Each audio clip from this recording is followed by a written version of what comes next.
जिसको हम लोग तांत्रिक मांत्रिक कहते हैं। तंत्र के दो भेद हैं, आप जान लीजिए मोटी भाषा में। तंत्र दो प्रकार का होता है, एक जो है दक्षिण तंत्र होता है, एक वाम तंत्र होता है। तो दक्षिण तंत्र और वाम तंत्र में आजकल जितनी भी पूजा आदि पद्धतियां होती हैं तो वैदिक तांत्रिक दोनों लोग करते हैं। अगर आपने कहा कि नाना सुगंधि पुष्पाणी यथा कालोद भवानी च पुष्पांजलि में, तो ये तांत्रिक मंत्र हो गया। और आप यही कहे कि नहीं जदनेन जन्यमय जंत देवा, वेद मंत्र बोले तो वो वैदिक हो गया। तो दोनों को मिला करके, अब वेद मंत्र का क्या अर्थ है व्यक्ति समझ नहीं पाता, लेकिन नाना सुगंधि पुष्पाणी कह देने से पुष्प आ गया और समझ में आ जाता है। तो पूजा प्रायः जो है तांत्रिक दक्षिण तंत्र और वेद मंत्रों से मिला के लोग करते हैं। लेकिन मुख्य तंत्र के दो भेद हैं, दक्षिण तंत्र और वाम तंत्र। दक्षिण तंत्र में विशुद्ध इन बीज मंत्रों का अनुसंधान और उपासना होती है, उसमें हिंसा नहीं होती है, यही प्रधानता है। दक्षिण तंत्र में हिंसा नहीं होगी। अगर बलि दी जाएगी तो उसमें बलि भी कुष्मांड बलि दी जाती है। हम लोगों के यहाँ उसे कोहड़ा बोलते हैं, यहाँ क्या बोलते हैं पता नहीं। और जिसका आगरे का पेठा बनता है उसको आपके यहाँ क्या कहते हैं, तो उसकी भी बलि का विधान है, नारियल की बलि का विधान है। ये बलि के विधान हैं ये दक्षिण तंत्र में। और वाम तंत्र की जो उपासना होगी तो उसमें 5 चीजें प्रधान हैं। उसमें 5 चीजों में पंच मकार है, जैसे मदिरा है, मत्स्य है, और मदिरा मत्स्य, साथ ही मुद्रा, मैथुन आदि के ये सारी चीजें, और मत्स्य। तो उसमें 5 चीजें, उसमें जीव की हिंसा होगी, और जीव की हिंसा के साथ साथ मदिरा आदि जैसे काल भैरव में चढ़ाई जाती है, मदिरा भी तंत्र पूजा में उसमें आवश्यक होती है, और जीवों की हिंसा का भी विधान है। तो दक्षिण तंत्र और वाम तंत्र। वाम तंत्र में वाम मार्ग होता है, दक्षिण तंत्र में दक्षिण मार्ग है। अंतर क्या है, वाम मार्ग जल्दी चमत्कार पैदा करता है, लेकिन दक्षिण तंत्र में थोड़ा सा समय लगता है। लेकिन वाम मार्ग से गति नहीं होती है। वाम मार्ग से मरने वाला यही भूत प्रेत पिशाच राक्षस दैत्य बनेगा, और दक्षिण तंत्र की उपासना करने वाला भगवान और भगवती के धाम को प्राप्त करता। अंतर यही है। क्यों कि भाई हमारे यहाँ अवधी भाषा में कहा जाता है कि भूत को भजे सो भूते होई, जो भूत को भजेगा वो भूत होगा। और गीता में भगवान ने कहा कि भूत प्रेत की उपासना करने वाले, द्वारिकाधीश श्री कृष्ण गीता में कह रहे हैं, जो वेदों का सबसे विशुद्ध उपनिषद ब्रह्म विद्या है, उसमें भगवान कह रहे हैं कि भूतानि यान्ति भूतेज्या यान्ति मद्याजिनोपिमाम। जो भूत प्रेत को भजता है, उपासना करता है, वो भूत प्रेत योनि में ही जाता है। और यान्ति मद्याजिनोपिमाम, जो मुझ कृष्ण राम भगवती की आराधना करता है वो मुझे ही प्राप्त करता है। यानी भगवान को भजेगा तो भगवान को पाएगा, और भूत को भजेगा तो भूत को पाएगा। अब आप निर्णय कर लीजिए कि भूत को भजना है कि प्रेत को भजना है। तो दक्षिण तंत्र और वाम तंत्र में भगवती की जो आराधना यहां है वो दक्षिण तंत्र की है। दक्षिण तंत्र से एक तो शुभ फल है। एक उदाहरण हम आपको दे रहे हैं, जैसे कोई बच्चा है, पढ़ने में कमजोर है और उसकी बुद्धि पढ़ने में कमजोर है, उतना उसकी बुद्धि तीक्ष्ण नहीं है, तो उसमें भगवती के वाग बीज मंत्र का उसको आप अनुसंधान करावें, उसकी बुद्धि आप प्रैक्टिकल करके देखिए, तीक्ष्ण हो जाएगी। उसकी बुद्धि अत्यंत पवित्र होगी, वो मेधावी होगा, तेजस्वी होगा। लेकिन सरस्वती और भगवती के जो अभी हमने निवारण मंत्र बतलाया, उसमें वाग बीज का उसे जप करना पड़ता, और कुछ नहीं करना है, केवल वाग बीज का। लेकिन उसमें आवश्यक है कि जब भगवती के उस बाग बीज का बालक जप करेगा तो उसे लहसुन प्याज भी नहीं खाना है, खाने में बहुत ज्यादा विचार करना पड़ेगा। आहार सबसे शुद्ध होना चाहिए, सबके यहाँ का अन्न नहीं खाएगा, वो जहाँ पवित्रता है उसी आहार को ग्रहण करेगा। तो उस बाग बीज के मंत्र के जप से बुद्धि विलक्षण होती है। ये प्रयोग किया हुआ हम आपको बता रहे हैं। और वाग बीज भगवती सरस्वती का एक अक्षर का है और उसको बोलते हैं ऐम। ये बाग बीज मंत्र है। अब कोई चाहता है कि हमें धन मिले, पढ़े लिखे तो हैं और सब कुछ है, लेकिन हमारे मनमाफिक धन नहीं मिलता है, ऐश्वर्य आवे धन आवे, तो पूरे मंत्र नवारण के जप का विधान नहीं, यहां जो विस्तार में लिखा हम सूत्र में केवल बता रहे हैं। तो उसे भगवती आदिशक्ति जगदम्बा के प्रधान ह्रीम मंत्र का जप करना चाहिए। ह्रीम मंत्र जो है ये भगवती लक्ष्मी का ऐश्वर्य का मंत्र है। और उसके भी जप के साथ साथ ये विधान है कि आहार सबसे शुद्ध हो, शरीर से दुर्गंध न निकले, जो भी वस्त्र पहन के जप करे वो वस्त्र रोज धोया हुआ हो। अगर उस वस्त्र को पहन करके वो बाथरूम गया है, लघुशंका पेशाब शौच गया है, तब वो भगवती के मंत्र का जप नहीं कर सकता। इतना विचार करना पड़ता है। अगर बीच में उठ गया बोला तो वो मंत्र प्रभावी कम होगा। शुद्ध जो भारतीय सनातन परंपरा की देसी गाय है, उस देसी गाय के दूध का खीर बना करके इसी बीज मंत्र से वो आहुति दे।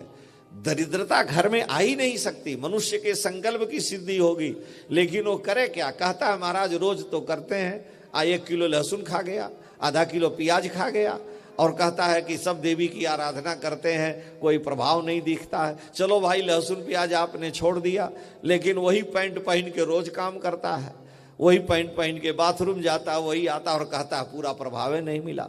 तो जब आप विधि पूरी करी, इसमें खर्चा कुछ नहीं है। अरे भाई एक धोती ले लिया, चाहे शुद्ध धोया हुआ वस्त्र पहने, आप उसका जादू देखिए। हमारे धर्मशास्त्र में सारी बातें लिखी हैं, लेकिन हम उसका पालन नहीं करते हैं। आधा करते हैं, आधा नहीं करते।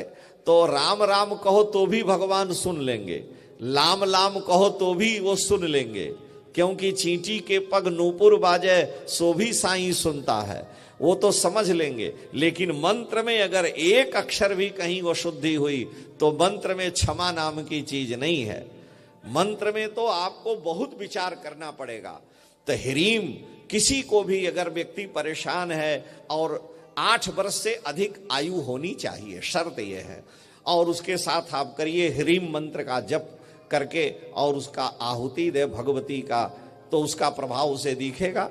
और हो ही नहीं सकता है कि अगर वो सात्विक मंत्र है इसलिए 3 महीने करना पड़ेगा, और तामसी मंत्र होता है तो भूत प्रेत 15 महीना में चमत्कार दिखाते हैं। तो भगवती का ऐम ह्रीम क्लीम। अब मान लिया कोई आपका विरोधी है, रोज आपके पीछे पड़ा है, आपका अमंगल करना चाहता है, आपसे शत्रुता करता है, तो शत्रु को मारना ये दक्षिण तंत्र का विधान है। और शत्रु को अपने वश में कर लेना, उसकी बुद्धि ठीक हो जाए, ये दक्षिण तंत्र का विधान है। वाम मंत्र में मारण अधिक होता है। तो भगवती का क्लीम बीज मंत्र है, इसी का भगवान कृष्ण ने जप किया है।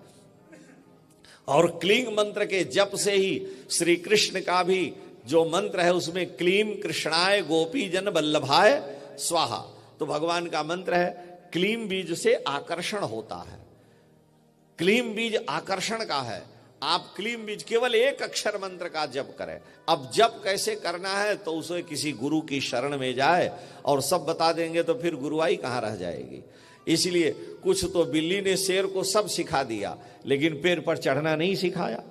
तो कम से कम ये किसी उस व्यवस्था को, तंत्र को जानने वाले महापुरुष की शरण में जाए। तो देवी के जितने भी मंत्र हैं, ये तीनों निवारण मंत्र, सबका अलग अलग विधान है और हर प्रकार की उसकी व्यवस्था है। तो जीव के संकल्प की सिद्धि निश्चित ही है। गरीबी है, दरिद्रता है, आप बीज का जप करें। अगर उससे नहीं बनता है तो आप नित्य शुद्ध देसी गाय के घी का, जिस गाय को हर प्रकार से शुद्धि हो, जो जर्सी और दोगली ना हो, उस गाय के घी का केवल रोज आप श्री सूक्त से 16 बार आहुति दें, लेकिन उसमें ये लक्ष्मी का बीज मंत्र, ह्रीम बीज मंत्र लगा के दें। उसका चमत्कार देखिए। हमारे बहुत से शिष्य लोग, हमने बताया, वो कहे महाराज हमारी गाड़ी बड़े आनंद से चल रही, दौड़ भी रही है। तो आप प्रयोग करके देखिए। अब जो ही मिलेगा आल्टा डाल्डा सब उसी से करेंगे और सोचेंगे कि नहीं ठीक है। उसके लिए तो शुद्धता का ध्यान रखना पड़ेगा। तो भगवान शंकराचार्य ने चमत्कार प्रस्तुत किया। शंकराचार्य जी का कनकधारा स्तोत्र है, जो गीता प्रेस के पूजा नित्य कर्म पूजा प्रकाश में प्रकाशित है। उस कनकधारा स्तोत्र का पाठ करने से दुख दारिद्र दूर होता है, लेकिन यही बीज उसमें लगा दिया तो जादू हो जाता है। जो भगवती का बीज मंत्र है, ये वहां लिखा नहीं है, क्योंकि पुस्तक में जो लिखा हो सब चीजें रहस्य की बताई नहीं जाती हैं। वो कुछ न कुछ उसमें जो है लगा रहता है कि उसका कैसे किया जाए। तो ऐम ह्रीम क्लीम चामुंडाये विच्चे, इस मंत्र का भगवती के भगवान कृष्ण ने क्लीम बीज के सहित जप किया, और वो सारी आसुरी शक्ति का, पृथ्वी के बड़े बड़े राजाओं का और 16,108 रानियों का आकर्षण करने में समर्थ हुए।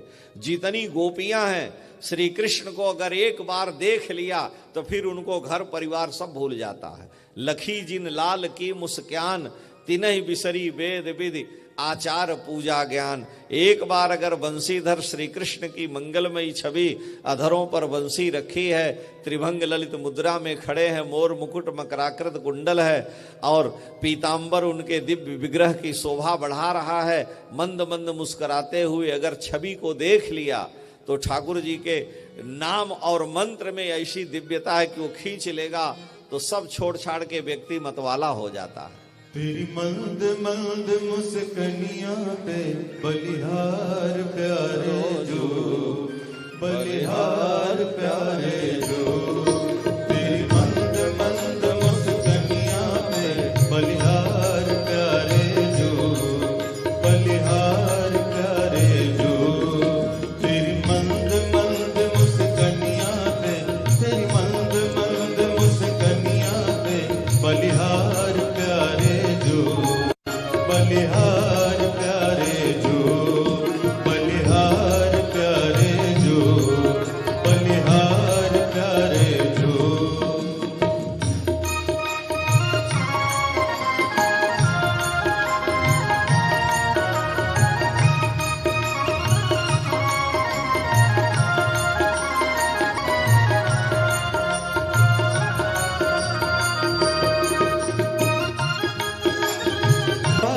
कनिया पे तेरी मोर मुकुट लटकनिया पे बलिहार प्यारे जो, बलिहार। तेरी मंद मंद मुस्कनिया पे, तेरी मंद मंद मुस्कनिया पे बलिहार प्यारे जो, बलिहार प्यारे जो।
राधा प्यारी, लगती है जग से न्यारी, लगती है जग से न्यारी, लगती है जग से न्यारी। इन युगल चरण पे मैं जाऊं, इन युगल चरण पे मैं जाऊं, बलिहार प्यारे जो, बलिहार प्यारे जो। तेरी मंद मंद मुस्कनिया पे, तेरी मंद मंद मुस्कनिया पे, बलिहार प्यारे जो, बलिहार प्यारे जो, बलिहार प्यारे जो, बलिहार प्यारे जो, बलिहार प्यारे जो, बलिहार प्यारे जो। भगवान का, भगवती का बीज मंत्र क्लीम, लेकिन वो सबसे पहले समर्पण चाहता है। इसमें जब तक समर्पण नहीं होगा, आत्मनिवेदन नहीं होगा, तब तक भगवती जगदम्बा का अनुग्रह होना बड़ा कठिन है। इसलिए भगवान कृष्ण ने, श्री हरि ने उस क्लीम बीज के साथ भगवती की आराधना की है।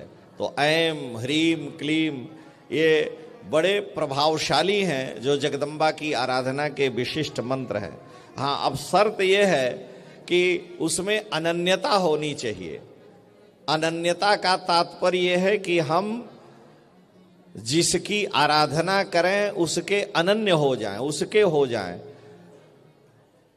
गंगा गए गंगादास, जमुना गए जमुनादास, सरजू गए सरजूदास।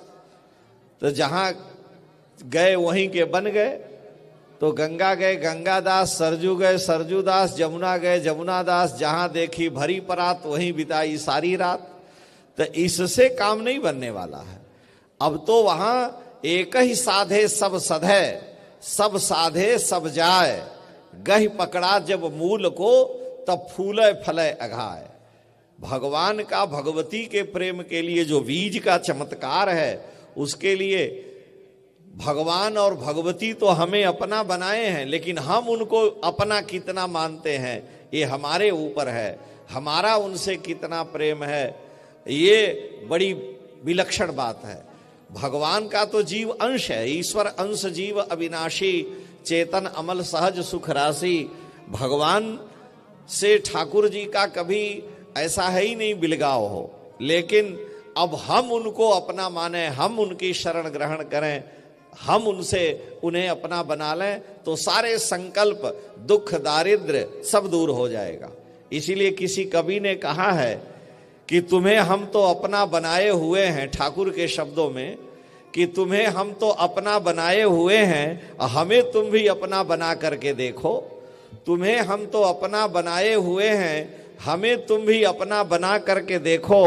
न मिट जाए गम तो है मेरा जिम्मा, न मिट जाए गम तो ये है मेरा जिम्मा, मगर शर्त है दर पे आकर के देखो। एक बार कन्हैया के भगवती के दर पर तो पहुंचो।